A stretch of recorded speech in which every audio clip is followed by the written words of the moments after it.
سڵاوتان لێبێ پارتی دیموکراتی کوردستان دوای 6 ساڵ گەڕایەوە کەرکووک و دەستی باکاری سیاسی خۆی کردووە. ئێستا ئاڵای کوردستان و پارتەکەی لەسەر بارگاکان هەڵکردووە.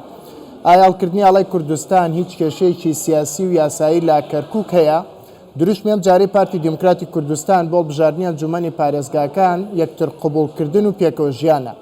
من گفتوگۆ لەگەڵ میوانەکەم ئەەکەم کە پارێزەر ئاهەنگان وەرجەباری زۆر سپاس بۆ دەرفەتە هەر ئەو پرسیارە بۆ خۆی، یعنی هەڵکردنی ئاڵای کوردستان 6 ساڵە لە کەرکووک نەبوو. ئێستا بینین ئاڵای کوردستان وردەوەردەوە لە شەقامەکانە بینرێت لە شوێنە گشتەکان تۆ لەسەر بارگاکەی خۆت هەڵت کردووە، ئەمە هیچ کێشەیەکی بۆ دروست کردووە و لە ڕووی قانونیشەوە هیچ کێشەیەکی هەیە؟ سەرتا دەستان خۆش بۆ ئەم بەرنامەیە نەخێر بوونی ئاڵای کوردستان بۆ پێی کەرکووک بە پێی مادەی 140 ناوچەیەکی جێناکۆکە یاساییە ئاڵای کوردستان لە هەر شوێنێکە هەڵ بکرێ جگە لە فەرمانگە حکوومەکان ئەجینە ئاڵای کوردستان هیچ کێشەیەکی قانونی نییە بە هەڵکردن و بەرزڕاگرتن و ئەو شەکانەوەی لە هەر بارگایەکە بێ یاخود لە تەنانەت لە بازار و شەقامەکانشدا بێ و ئەمە لە مادەی 140 ئاماژەی پێکراوە. بەڵام ئەوەی دیکەش چەند ساڵە ئەوە لایەنێک هەرە و لایەنەی کەرکووکی فرۆشتە ئەو لایەنەیە چەندین جار خەڵکی ئەم شارەیدا بەگژ هێزە عێراقیەکەدایەوە و هیچ بەرگریکی لیان نەکرد لە کاتی بەرزکردنەوەی ئاڵای کوردستاندا. بۆیە ئەو پرسە بە پێچوانی یاسایی باسکرابوو لە ناو خەڵکە. بەڵام من وەکو پارێزەرێک کردووە لەسەر بینای ئۆفیسەکە دێمە بینیمان، یعنی ئەوە کێشەی بۆ دروست نەکرد هێز ناتوە هیچ کێشەیەکی بۆم دروست نەکردووە نە لە ڕووی یاسایی نە هیچ هێزێکیش هاتووە کێشەیەکمان بۆ دروست بکاتەوە لە وەڵامەکەی بەڕێستەوە دەرەکەوێت کە هەڵکردنی ئاڵای کوردستان قەدەغە نیە لە نەخێر قەدەغەنی یاساییە، بەڵام سیاسیە پرسەکە چەند بەڵام پرسەکە سیاسیە و ئەگەر ڕێگریک شەو تەنها داگیرکاریە جگەلەوە هیچ بابەتێکی یاسایی نییە قەدەغەی ئاڵای کوردستان بکات. باشە گرنگیە مەڵبژاردنە لە چییە کە بڕیارە چەند ڕۆژێکی دیکەنجام؟ ئەم هەڵبژاردنە بۆ کەرکووک چارەنووسازە یەک لاکەرەوەی ئەحسای 57 دیارە لە 2005 هەڵبژاردن نەکراوە لە کەرکووکە و ئەم جارەش بۆ پێی یاسای ئەنجومەنی پارێزگای کەرکووک هەموار کرایەوە هەموو دەسەڵاتەکان لە ئەنجومەنە ئەبێت وەکو ئەنجومەنەکەی پێشوو نابێت هەموو بابەتەکانی کەرکووک لە کەرکووکایەک لە ئەبێتەوە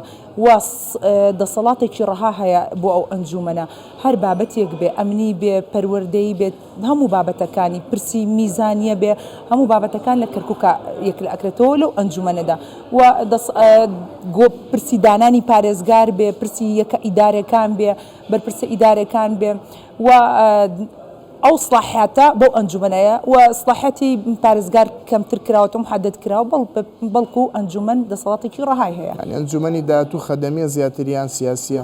ئەنجومەنی داهاتوو سێ ئەرکی هەیە، یەک ئەرکیشان دەرکردن یاسایە بڕیاردانە و ئەرکێکی تریان چاودێری ڕقابیە و ئەرکێکی ترشان خەدەمیە خزمەتگوزاری پێشکەش بە خەڵک بکات. باش ئێستا واتوانن چی بکەن بۆ خەڵک لە ئەنجومەنی پارێزگا؟ ئێمە بەڵێن بە کەرکووچەکانە دەین ئەوەی ئێستی ئەپەڕێ پرسی بە سەربازگەکردنی ئەم شارە ئەو پێچەوانی یاسایە هەموو توانامان دژ بەوە ئەبی و ئەو سەربازگەکردنە ڕائەماڵین مەلەفی ئەمنی ئەم شارە ئەدەینەوە بەدەستی هێزە ئەمنەکان بۆ پۆلیس بێ بەتایبەت و پێویستە زۆرترین پۆلیس کورد بێ بۆ پێی کورد پێ کاتێکەمی ئەم شارەیە و خاڵێکی تر ئێمە وەکو پارتی دیموکراتی کوردستان قەزەیەکمان هەیە شەڕی ناسنامەبوونی کوردستانی بوونی کەرکووکەکەین و خاڵێکی تر نەخشەی ئیداری ئەم شارە ئەگۆڕین و ئەمە قورس نییە گۆڕینی نەخشەی ئیدارە نەخشەی ئیدارە لە ڕێگەی ئەنجومەنەوە بە بڕیاری زۆرینەی ئەنجومەن ئەتوانین پارێزگارێکی هەڵبژێردراوی لەلایەن ئەنجومەنەوە دابنین لە ڕێگەی هەڵبژاردنەوە دیارە هەڵبژاردنیش میکانزمێکە گەل ئەو ئەنجومەنە دروستەکە و ئەو ئەنجومەنەش پارێزگارێکی لە ئاست و پێویستی داخوازی خەڵکە بۆ کەرکووک دەگەڕێت. پارێزگاری داهاتوو یەکێتیە بیان پارتیە بێ. ئێمە ناتوانین پێش ئەحداسەکان بکەوین ئەوە دەرئەنجامی هەڵبژاردنەکان بەڵام من هیوام هەیە گەشتبینم بەوەی کە بڕیاردەری یەکەم لە دانانی پارێزگار لەلایەن پارتیەوە بێت. چۆن نەما؟ ئێمە هەمیشە پارتی خۆشی لە کەرکووکدا نەبووە هەموو بڕیارەکانی پارتی کاریگەری هەبووە لەسەر بەرپرسە یەکە ئیدارەکانی ئەم شارەدا. ئەزانی ینی خۆت لە ئەنجومەن بە 50 زایدێک یەک لا بێتەوە پۆستی پارێزگار ئێوە ئەوەندە ینی لە خۆتان دڵنیان کە 50 زایدێک بێنن بەبێ هیچ لایەنێک بتوان پارێزگار دیاریکەن؟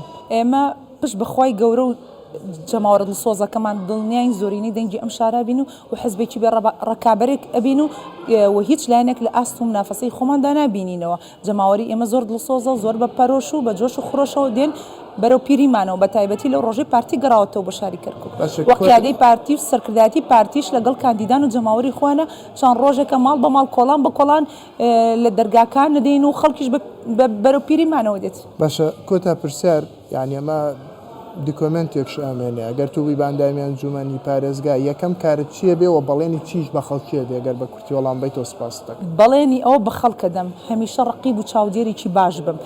نەهێڵم هیچ شتێک بە فلتەرەکانە تێپەڕێ گەندەڵکاری ڕابە ماڵم ئەم سەربازگەکردن نەهێڵم و لە هەر شوێنێک فەسادی هەبێ نەهێڵم قبوڵی نەکەم و خزمەت گوزاری بە یەکسانی بۆ گەڕەکەکان دابەش بکرێ و پرسی دامەزراندن بە پێی ڕێژەی پێکاتەکان بێ نەهێڵین میلەتەکەمان زوڵمیان لێ بکرێت لە پرسی دامەزراندنە. زۆر سپاس دەکەم ئاهەنگانوەر کاندیدی پارتی دیموکراتی کوردستان بۆ بژاردننی ئەنجومەنی پارێزگای کەرکووک. سپاس بۆ دەرفەتە زۆر سپاس بێ وەش کە بینەری ئەم گفتوگۆیە بوون.